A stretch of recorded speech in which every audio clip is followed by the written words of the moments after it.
Hello everyone, welcome back to our channel, We the Learners. Today we will do a poem from class 11's English textbook, Hornbill, and the name of the poem is The Voice of the Rain by Walt Whitman. Before we do explanation of our poem, let's have a brief intro about our poet, Walt Whitman. He was an American poet. Apart from being a poet, he was also an essayist and journalist. वो essayist भी थे, means वो ऐसे भी लिखते थे. He is also known as father of free verse.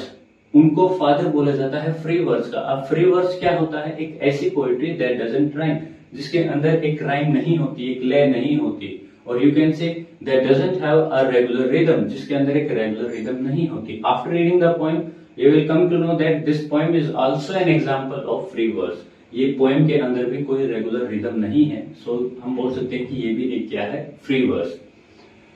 The voice of the rain, it is a nature poem celebrating the coming of the rain.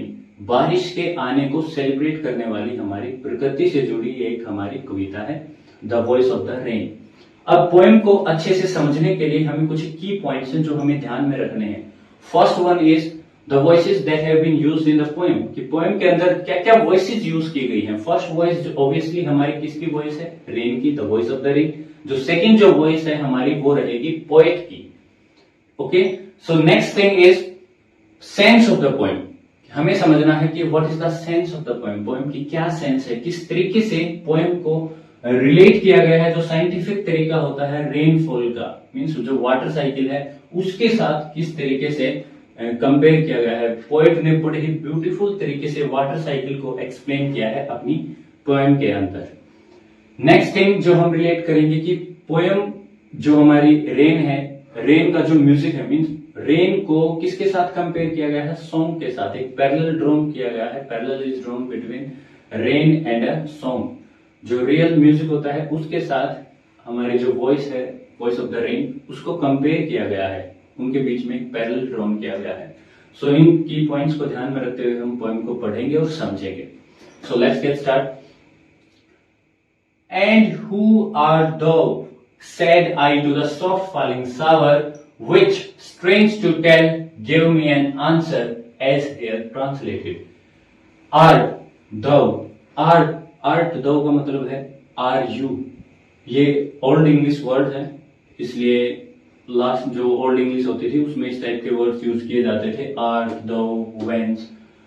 इसका क्या मतलब है? आर्ट का मतलब है are thou you. And who are thou, who are you, said I, मैंने कहा, means जो आई है यहाँ क्या हमारे पोएट. पोएट ने कहा मीन्स मैंने कहा. हु आर दो, तुम कौन हो. किसको कहा? To the soft falling shower, जो बिल्कुल सॉफ्ट तरीके से बारिश गिर रही थी, बौछार हो रही थी, उससे मैंने पूछा तुम कौन हो. विच स्ट्रेंज टू टेल. अब स्ट्रेंज उनको क्यों लगा? क्योंकि उसने उनको जवाब दिया. अब बारिश कभी जवाब नहीं देती, लेकिन उन्होंने पोएट को जवाब दिया. क्या जवाब दिया? गिव मी एन आंसर, मुझे एक जवाब दिया. और ये मुझे थोड़ा सा स्ट्रेंज लगा कि पोएट जो रेन है वो भी जवाब दे सकती है, एज हेयर ट्रांसलेटेड. और उसने जो मुझे जवाब दिया वो नीचे ट्रांसलेट किया गया है. क्या बोला? अब ये जो वॉइस है ये किसकी शुरू हो गई है? हमारी रेन की. I am the poem of earth. Rain ने क्या कहा? मैं क्या हूं? Poem of earth, music of earth, धरती का म्यूजिक हूं, पोएम हूं. The voice said the voice of the rain. जो वॉइस थी बारिश की, उसने क्या कहा? I am the music of earth, I am poem of earth. Eternal I rise, impalpable out of the land and the bottomless sea, upward to heaven, whence vaguely formed, altogether changed and yet the same.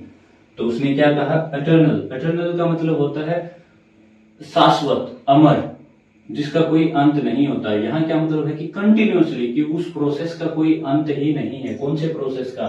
जो ये बार बार उठने वाला है. Eternal आई rise, इम्पल्पेबल. इम्पल्पेबल का मतलब होता है untouchable, कि मैं इस तरीके से उठती हूँ कि मुझे कोई टच नहीं कर सकता. आउट ऑफ द लैंड, कहां से? धरती से. और जो बॉटमलेस सी है, समुद्र है, वाटर बॉडीज है, धरती है, वहां से मैं इस तरीके से उठती हूँ कि मुझे कोई छू नहीं सकता.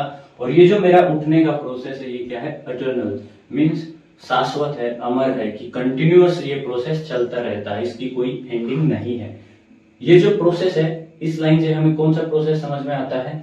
इवेपोरेशन का, भाप बन के पानी का उठना। और ये जो प्रोसेस है इवेपोरेशन का, ये कंटिन्यूअसली चलता रहता है हमारा। अपवर्ड टू हेवन, और उठ के कहां जाती हूं मैं? आसमान की ओर। Whence, where, vaguely form. Vaguely का मतलब होता है इन ए शेप और in a way that is not clear, इस तरीके से जो क्लियर नहीं है, अस्पष्ट रूप से। तो ऊपर जाने के बाद मैं एक ऐसी फॉर्म में, ऐसी शेप में कन्वर्ट हो जाती हूँ जो वेगली है, जो क्लियर नहीं है। किसमें कन्वर्ट हो जाएगी ऊपर जाके? बादलों में। और बादलों की शेप जो है ना वो फिक्स नहीं होती, क्लियर नहीं होती। ऑल टुगेदर चेंज, और ऊपर जाने के बाद बिल्कुल चेंज हो जाती हूँ। क्यों हो जाती है? क्योंकि अब नीचे से भाप बन के उड़ा पानी, ऊपर जाने के बाद फिर से कंडेंसेशन के बाद पानी में कन्वर्ट हो जाएगा। एंड येट द सेम, मेरी फॉर्म तो चेंज हुई है लेकिन फिर भी मैं क्या हूं? सेम हूं। तो ऊपर जाने के बाद मेरी फॉर्म चेंज हो जाती है और वेगली फॉर्म यानी कि बादलों में बदल जाती हूं मैं, अलग अलग शेप में, जिनकी शेप क्लियर नहीं होती, लेकिन फिर भी मैं सेम ही रहती हूं। I descend to lave the droughts atomies dust layers of the globe. Descend, एक होता है हमारा ascend, ascending order, descending order, उसी से आया है डिसेंड। आई डिसेंड, मैं नीचे की ओर आती हूं फिर बादलों से। टू लेव द ड्राउट्स, लेव का मतलब क्या होता है? वॉश। ड्राउट्स का मतलब क्या होता है? ड्रॉट, सूखा, जहां पे सूखा पड़ जाता है, कि उसको धोने के लिए, मीन्स उसको खत्म करने के लिए। एटमीज, एटमीज का मतलब होता है टीनी पार्टिकल्स, छोटे छोटे पार्टिकल्स को वॉश करने के लिए। Dust layers of the globe, globe means पूरी की पूरी जो अर्थ है हमारी, उस पे जितने भी धूल मिट्टी के कण लगे हुए हैं, उनके पेड़ पौधों पर जो भी धूल मिट्टी है, सारी की सारी चीजों को, सूखे को, उन पे जो धूल मिट्टी के कण हैं, छोटे छोटे जो पार्टिकल्स हैं, सबको वॉश करने के लिए मैं डिसेंड मीन्स नीचे की ओर आती हूँ। मीन्स नीचे की ओर आना क्या होता है? Precipitation. And all that in them without me were seeds only, latent, unborn. और अब देखो कितनी अच्छी बात बोली है कि उनके अंदर जो भी है वो क्या है? सिर्फ एक बीज मात्र है। जो बीज हैं वो क्या है? लेटेंट। लेटेंट का मतलब क्या होता है हमारा? हिडन, छुपे हुए हैं। अनबोर्न, जो पैदा नहीं हुए। तो क्या बोला रेन ने कि मैं वहां आती हूं और मेरे बगैर, कि बारिश के बगैर जो बीज हैं वो मात्र एक बीज ही हैं और उनको कोई नोटिस ही नहीं करेगा मेरे बगैर, वो पैदा ही नहीं होंगे। दे आर हिडन, वो जर्मिनेट नहीं होंगे, वो ग्रो नहीं करेंगे, और जिसकी वजह से वो क्या रह जाएंगे? लेटेंट, हिडन, अनबोर्न, पैदा। कि मेरे बगैर वो सारे के सारे क्या हैं? सिर्फ एक बीज ही हैं। मीन्स मेरे बगैर वो ग्रो नहीं करते। And for ever by day and night, और दिन रात हमेशा, आई गिव बैक लाइफ, मैं वापस जीवन दान देती रहती हूँ। टू माई ओन ओरिजिन, अपने खुद के ओरिजिन को, जहां से मैं पैदा हुई हूँ। बारिश कहां से पैदा हुई है? हमारी लैंड से, अर्थ से। तो वापस मैं उसी को जीवन, जो जीवन दान है, लाइफ जो है, उसको दोबारा से देती रहती हूँ। And make pure and beautify it, और उसको प्योर कर देती हूँ, ब्यूटीफुल बना देती हूँ। आपने नोटिस किया होगा कि जब भी बारिश होती है उसके बाद हमें बिल्कुल सब फ्रेश फ्रेश सा फील होता है। जो पेड़ पौधे हैं वो और ज्यादा क्लियर दिखाई देते हैं, मौसम क्लियर हो जाता है, सब कुछ साफ साफ, क्योंकि वहां जो धूल मिट्टी वगैरह है सब धुल के साफ हो जाते हैं। अब इसको एक बार कंपेयर कर देते हैं हमारे जो साइंटिफिक तरीका होता है रेनफॉल का, किस तरीके से जो वाटर बॉडीज हैं या जो प्लांट्स होते हैं वहां से वाटर इवेपोरेट होता है, उसको बोलते हैं इवेपोरेशन। और जो पेड़ पौधे वगैरह है वहां से जो पानी निकलता है भाप बन के, उसको बोलते हैं ट्रांसपिरेशन। पेड़ पौधों की जो सतह होती है या जो पत्ते होते हैं वहां से भी एक्सेस वाटर निकलता है, उसको बोलते हैं ट्रांसपिरेशन।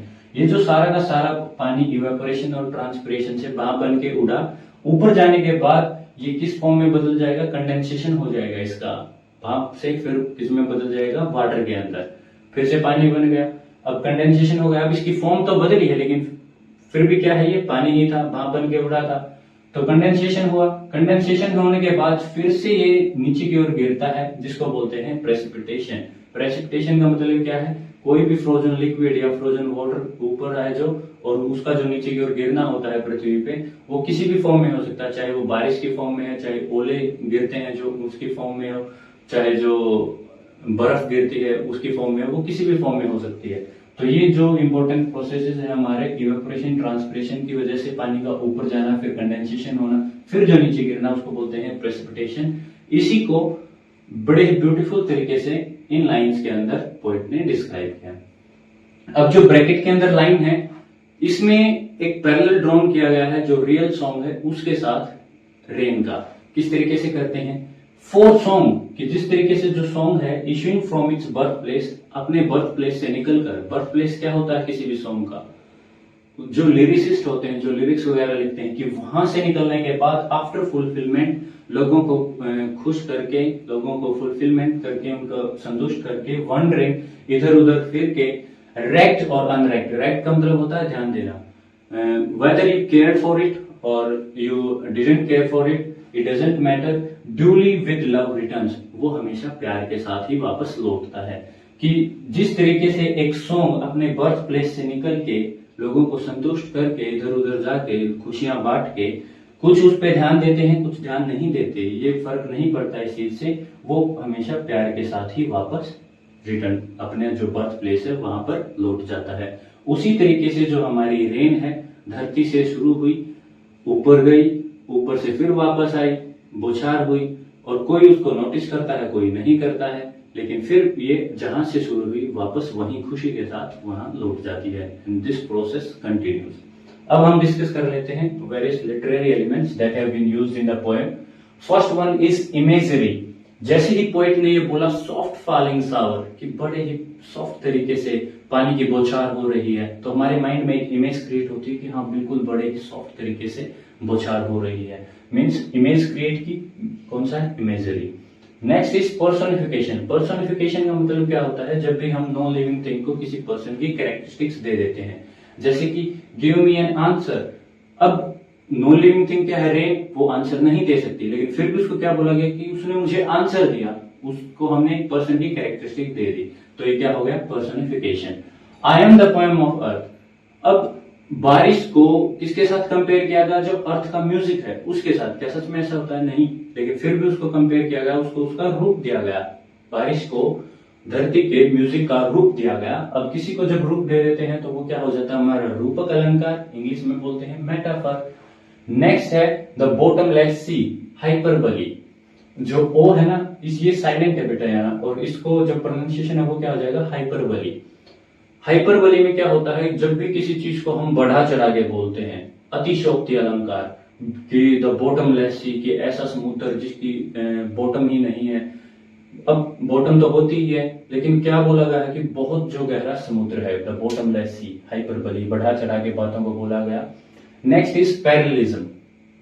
पैरेललिज्म क्या होता है, जब भी नाम से ही पता चल रहा है कि दो चीजें पैरेलल हैं, दो चीजें समान हैं, किस किस चीज के बीच में समानता दिखाई गई है, यहाँ रेन और सॉन्ग के बीच में एक पैरेलल ड्रॉन किया गया है, तो इसलिए यहाँ जो पोएटिक डिवाइस है वो क्या है, हमारा पैरेललिज्म।